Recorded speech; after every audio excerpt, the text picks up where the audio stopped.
Assalamualaikum warahmatullahi wabarakatuh. Perkenalkan, nama saya Misbahul Khair. Saya dari Prodi Manajemen semester 2 kelas A. Nah, di sini saya akan menjawab 5 pertanyaan yang diberikan oleh Bapak Rosadi SAG MSI selaku dosen pengampu mata kuliah Aswaja. Nah, pertanyaan yang pertama yaitu apa yang Anda ketahui tentang aliran Syiah, Khawarij, Mu'tazilah, Wahabi, dan Ikhwanul Muslimin. Pertama, Syiah berasal dari bahasa Arab. Syiah artinya pembela dan pengikut seseorang selain. Itu juga diartikan setiap hukum yang berkumpul di atas suatu perkara. Nah, Syiah ini menolak kepemimpinan dari 3 khalifah Sunni, yaitu Abu Bakar As-Siddiq, Umar bin Khattab, dan Utsman bin Affan. Nah, Syiah ini dibagi menjadi beberapa bagian.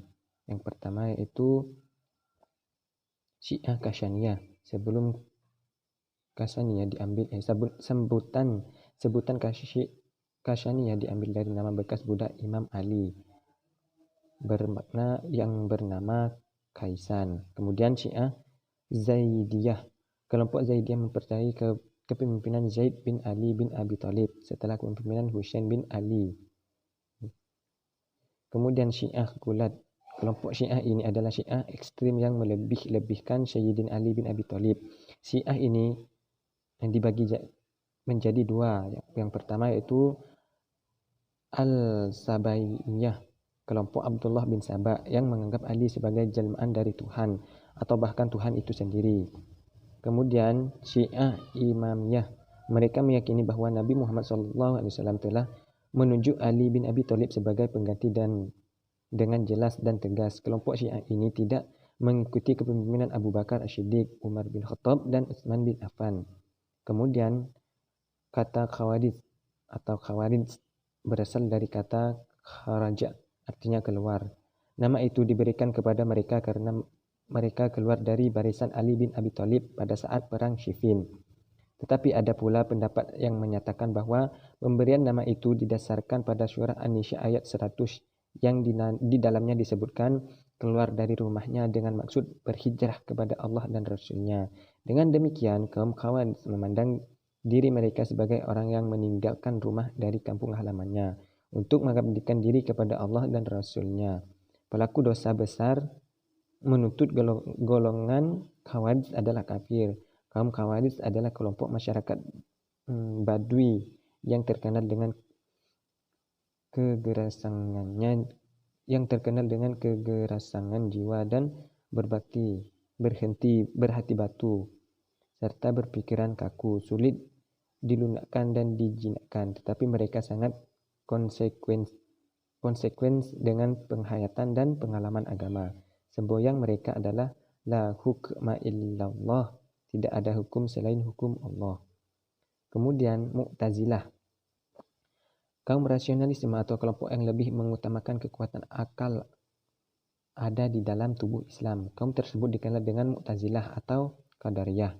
Nah, kelompok ini salah satu kelompok Islam tertua setelah Syiah, Khawarij, dan Murji'ah.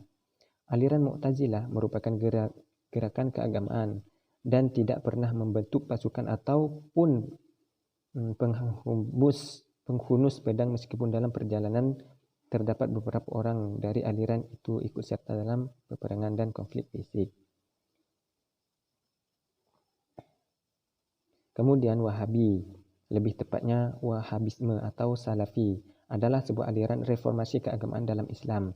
Nah, aliran ini berkembang dari dakwah seorang teolog Muslim abad ke-18 yang bernama Muhammad bin Abdul Wahhab yang berasal dari Najd, Arab Saudi.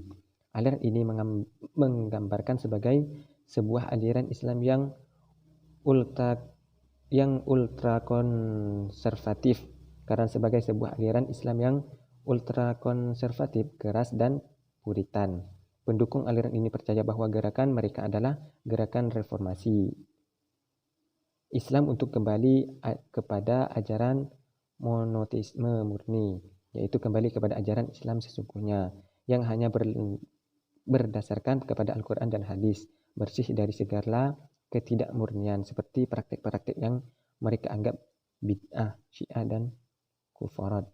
Kemudian terakhir yaitu Ikhwanul Muslimin.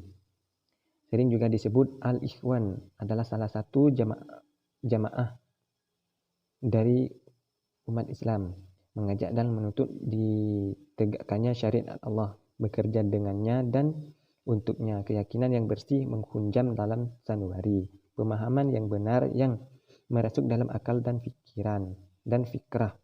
Syiah yang mengatur syariah yang mengatur al-jawarih, yaitu anggota tubuh, perilaku dan juga politik.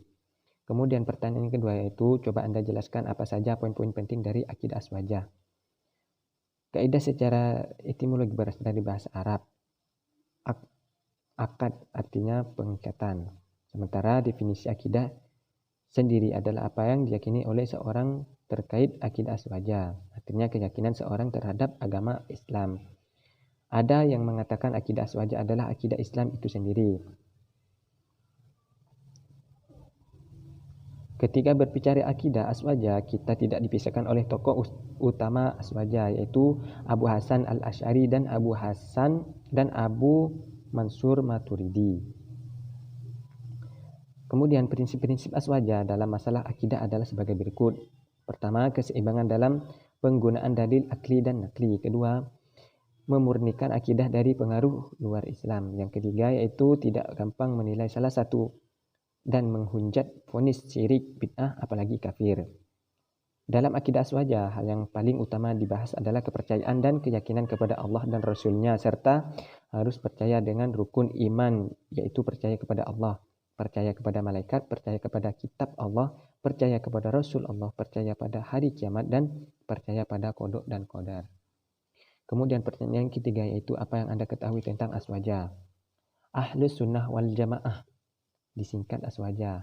Istilah aswajah mulai terkenal dalam beberapa tuntunan terakhir, tahun-tahun terakhir, semenjak Nahdlatul Ulama atau yang membuka Universitas Nahdlatul Ulama, yaitu UNU.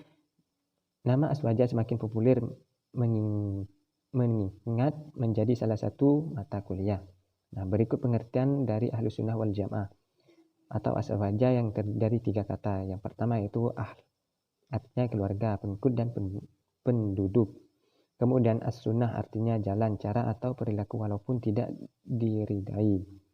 Yang ketiga yaitu al-jamaah, artinya sekelompok orang yang banyak dan sekelompok manusia yang berkumpul berdasarkan tujuan atau kaum yang bersepakat dalam suatu masalah. Untuk aswajah sendiri adalah kelompok yang tengah memegang ajaran dan nilai-nilai dari aliran dari Al-Quran dan hadis dengan mengikuti pemahaman para sahabat Rasulullah, tabi'in, dan tabi'in. Mayoritas umat Islam di dunia merupakan kaum Sunni atau aswajah. Kemudian pertanyaan yang keempat, siapa saja tokoh penting dalam fikih aswajah, dan jelaskan secara singkat riwayat hidupnya. Yang pertama yaitu tokoh Imam Abu Hanifah. Nama lengkapnya Abu Hanifah An-Nu'man bin Thabit bin Sulta al-Kufi. Ia lahir pada 80 Hijriah atau 699 Masehi di Anbar, Provinsi Kufah, Irak. Karya Abu Hanifah, Kitab Al-Fiqh Al-Akbar, Kitab Al-Fiqh Al-Absat, Kitab Ar-Risalah, Kitab Al-It'im Al-Muta'allim, dan Kitab Al-Wasiyah. Fikih Imam Abu Hanifah banyak diamalkan di negara Turki dan negara-negara di sekitarnya. Negara-negara Asia Tengah bekas jajahan Rusia, Pakistan, Afghanistan, India, Bangladesh, dan sebagai penduduk Afrika dan Timur Tengah. Beliau wafat pada tahun 1500 Hijriah atau 767 Masehi. Yang kedua yaitu Imam Malik bin Anas. Nama lengkapnya Abu Abdillah Malin bin Anas bin Abi Amir al-Ashabihi al-Arabihi, lahir di Madinah pada 95 Hijriah atau 733 Masehi dan dibesarkan di kota ini sampai wafat pada tahun 179 Hijriah. Kemudian Imam Malik bin Anas, nama lengkapnya Abu Abdillah Malin bin Anas bin Amir al-Ashabihi. Kemudian yaitu Imam Syafi'i, nama lengkapnya Abu Abdillah Muhammad bin Idris bin Abbas bin Utsman bin Syafi'i bin As-Sa'id bin bin Ubaid bin Abdi Yaziz bin Hasim bin Al-Muttalib bin Abdul Manab bin Khasai bin Kilab Al-Quraisy Al-Muttahalibi Asy-Syafi'i Al-Makki.